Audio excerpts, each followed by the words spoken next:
puntos y a todas las aristas, que hay que informar también que la Fiscalía, y para bien, ha separado esta investigación, la ha segmentado. Una parte central es la del secuestro y homicidio de Ronald Ojeda, otras que dicen relación con delitos conexos, no necesariamente pero vinculados a él, sino que con partícipes en una organización criminal, y la tercera que diría relación con esta eventual participación de agentes extranjeros, agentes estatales o no estatales que colaborarían con el crimen, cuestiones que vamos a conocer recién en la audiencia del lunes, de tal manera que, como les digo, es una investigación que se ha ido ampliando y que se ha ido complejizando, pero también ha ido aclarando algunas cosas bien relevantes.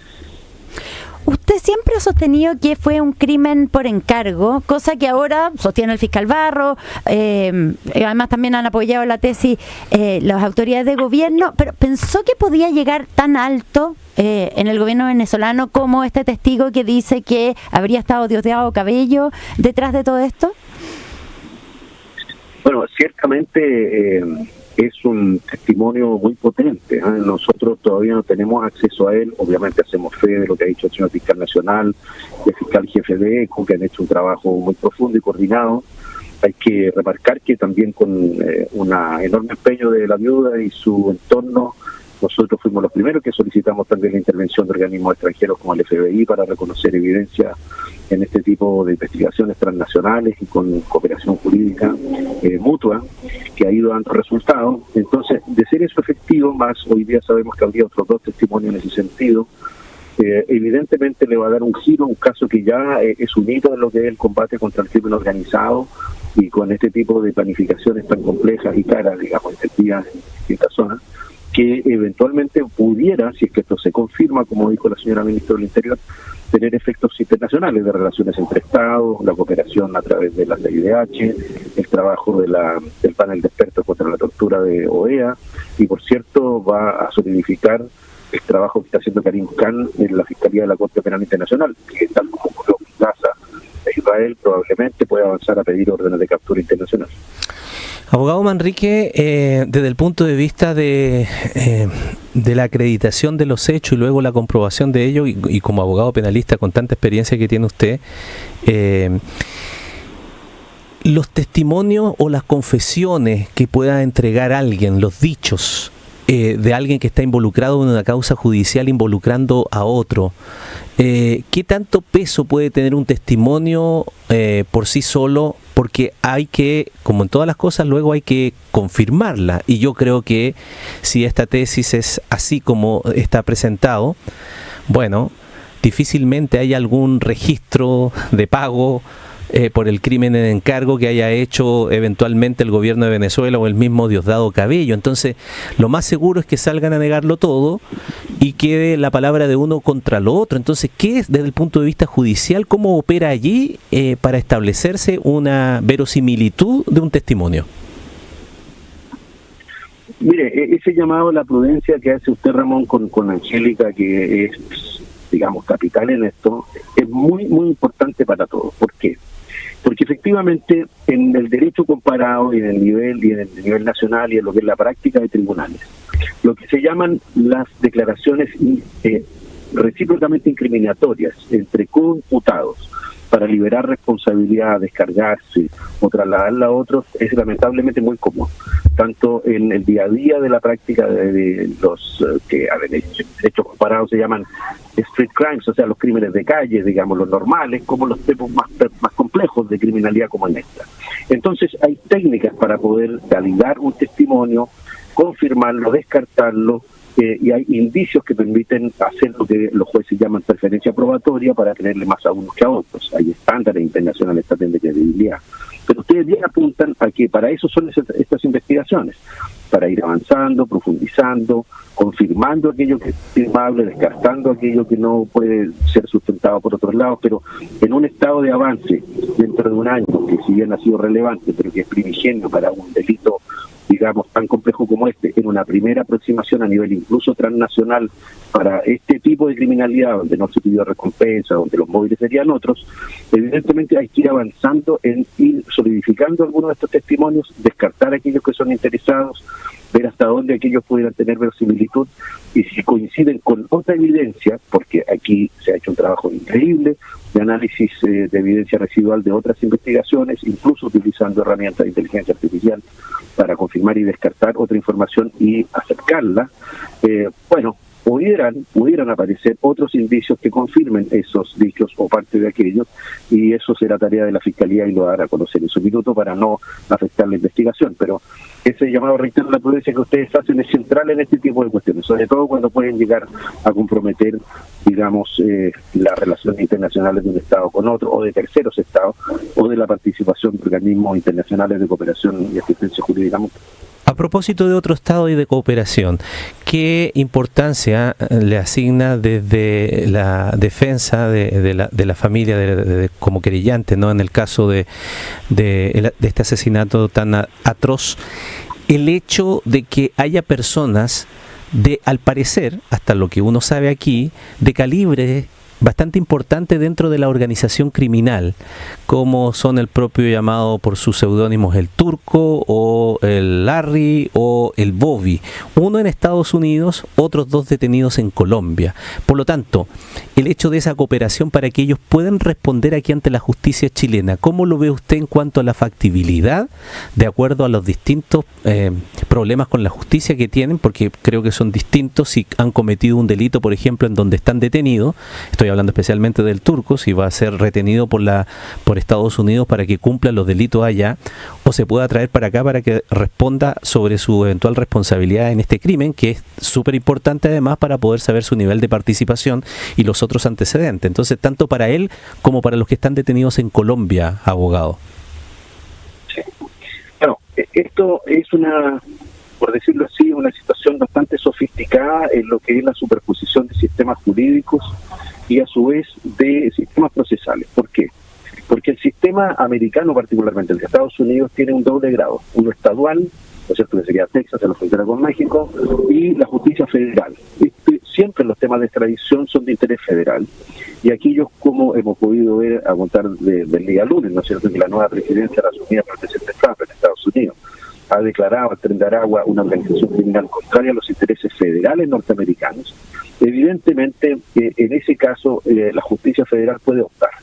Si no tiene un delito federal de aquellos que comprometen en mayor intensidad el sistema americano completo, podría optar por entregarlo a un tercer país que, según sus propios criterios, podría tener preferencia para conocerle.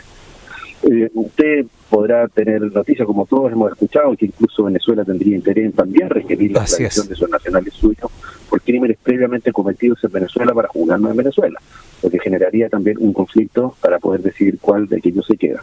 Costa Rica prefirió entregarnos la otra vez, ¿no es cierto?, a otro extraditable que está en trámite, y a su vez ocurrió con Colombia, con los que ya tenemos experiencia de cooperación, y a su vez con extradiciones afinadas.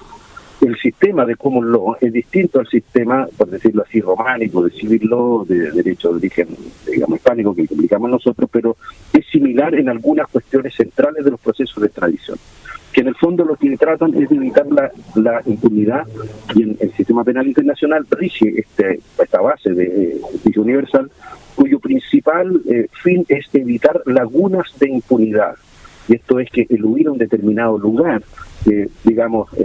facilite el que nadie resulte sancionado por un hecho de que hay un interés superior de la comunidad mundial, como son el respeto de derechos humanos, evitar el desaparecimiento forzado de personas, el forzamiento para los desplazamientos o delitos de derechos humanos.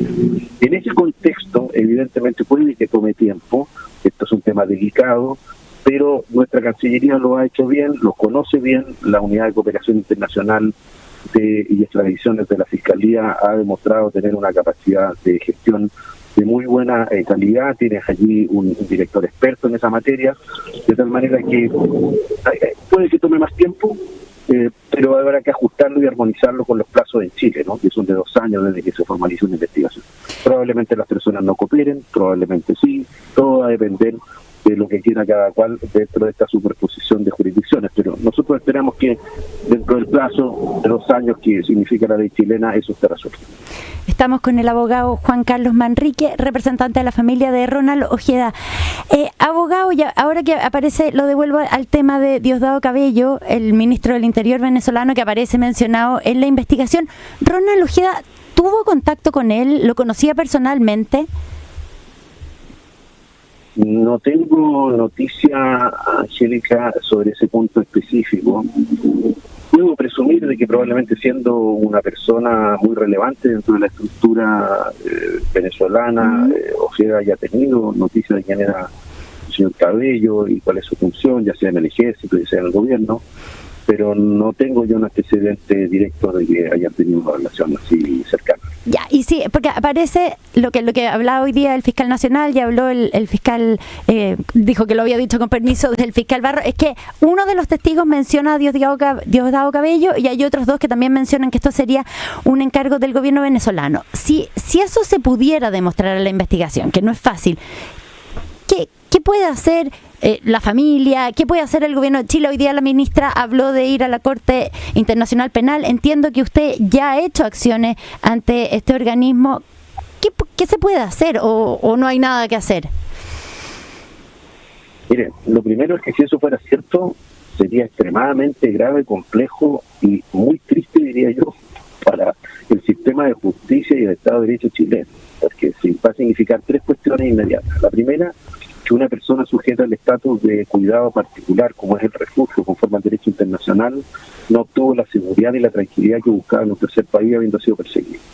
La segunda, que la jurisdicción de Chile fue perforada, ya sea por omisión, ya sea con participación, ya sea con malicia o simple desidia, lo que convierte a Chile en un país lamentablemente inseguro. Y si eso es así, y llegamos a pasar de la lista de países inseguros para el refugio, créame que eso tiene un efecto internacional terrible para Chile. No solo en el sistema penal, sino que en el sistema de inversiones, en el sistema de seguridad del país, en el sistema, para nosotros mismos como ciudadanos, sería la peor noticia que se nos podría dar dentro de las buenas o malas que queremos recibir en el último tiempo. Y en tercer lugar, generaría necesariamente la obligatoria precisión si es que en Chile hubo colaboración, ya sea por omisión o por malicia, para vencer ese estatus de refugio de Ojeda, encontrarlo, cazarlo y aniquilarlo, porque evidentemente esto todo indica que con un encargo de esta naturaleza, esta complejidad y estos recursos, era una cacería organizada, un opositor político. O sea, una situación sumamente complicada la que usted está describiendo. ¿Perdón? Que es una situación muy complicada, como no solamente en términos del caso, sino que a nivel político, una situación muy complicada para Chile. Te lo digo así responsablemente. Claro.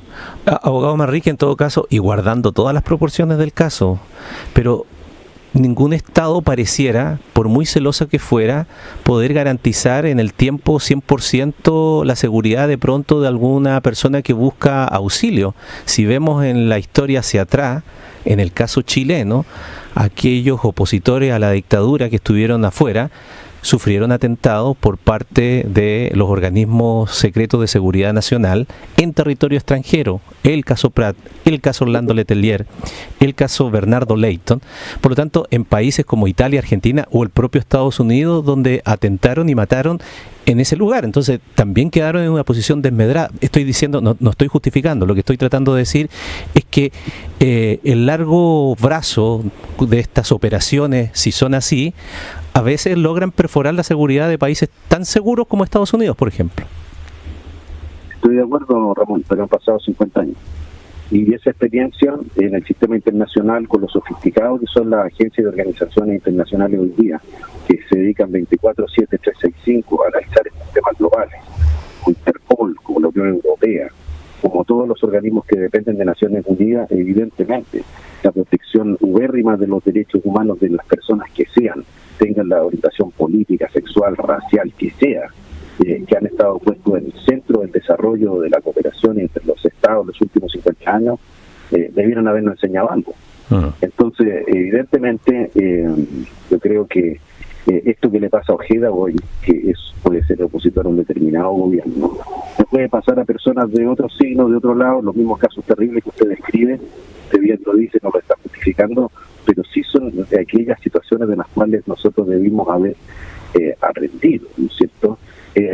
Entonces, yo creo que más allá de todo lo que se ha hecho bien ex post, lo que debe ocurrir aquí es que todos debemos comprometernos con un sistema preventivo de inteligencia real, sin complejos, que ayude a que Chile sea un país realmente seguro y que se otorguen garantías de no repetición. Porque algún día los que podemos arrancar, los que podemos ser exiliados, los que podemos ser perseguidos, podemos ser nosotros.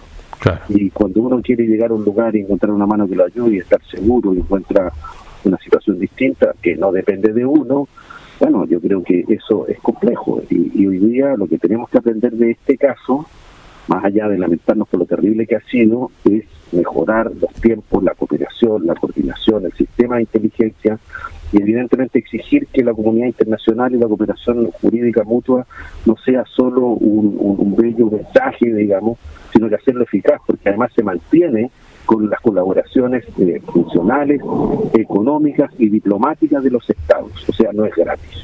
Abogado, usted es, por una parte, abogado de la familia de Ronald Ojeda y también es abogado del exalcalde Daniel Jadwe. Y en el caso de Ronald Ojeda, usted siempre ha sostenido que este fue un crimen por encargo, ahora aparecen antecedentes que lo vinculan al gobierno venezolano. Y por otra parte, Daniel Jadwe, otro de sus defendidos, ha rechazado siempre esa tesis de que el gobierno venezolano podría estar involucrado. ¿No se le produce como una contradicción entre estas dos defensas?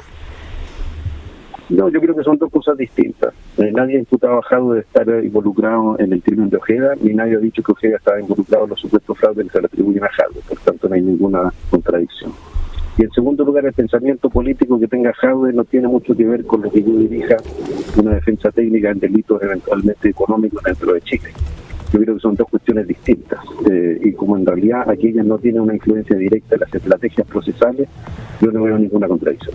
Oiga, y hoy día fue la reformalización del exalcalde Jadwe. ¿Cree que usted que fue buena para su defendido o fue un mal día? Yo creo que fue un buen día. Dejaron sin efecto un delito de administración desleal porque no tenía posibilidad de rendir en esta causa. Se trasladaron algunos a un supuesto fraude. Si uno analiza lo que es el fraude fiscal 239, ninguna de las tres figuras por las cuales se podría cometer en los hechos que se describieron en la autoría única, exclusiva y directa de Jadwe. Sí quedó establecido que quienes hicieron un negocio procesal, como se preguntaba adelante Ramón a propósito del otro asunto, que optaron por declarar en contra de Jadwe para obtener una libertad, en este caso que era peor, porque se le sumaron dos delitos más graves, como malversación y lavado de activos. Y se logró establecer que los testigos contra Jadwe en realidad se estaban llevando la chifar para la casa, se la repartieron en la familia, entre ellos, y además, evidentemente, pretendieron declarar contra Jadwe para complicarlo y hoy día salieron peor. Por tanto, yo creo que sumando y restando, nos deja mejor posición para el juicio y por eso, calma, hay que tener paciencia, ir viendo estas cosas día a día. Y cuando tengamos el juicio oral y caiga la última sentencia, uno puede hablar. Los juicios no terminan hasta que terminan. Muchas gracias, abogado Juan Carlos Manríquez. Que esté muy bien, hasta luego. Muchas gracias a ustedes, buenas tardes. En Claro Empresa se promueve el uso de herramientas de inteligencia artificial y sus múltiples ventajas para impulsar tu negocio. Claro Empresas, contigo en la evolución digital. Soy minera y me encanta. Una iniciativa de la Red Compromiso Minero, profesionales y técnicos innovadores, talentosos y jugados que trabajan por el desarrollo responsable de la minería y de nuestro país. Visita compromisominero.cl. Engie genera energía limpia desde Arica a Chiloé, apostando por un impacto positivo en las personas, las comunidades y el planeta. Engie, impulsamos la transformación energética de Chile. Lo bueno de ser renovables es que Arauco crea productos como la celulosa,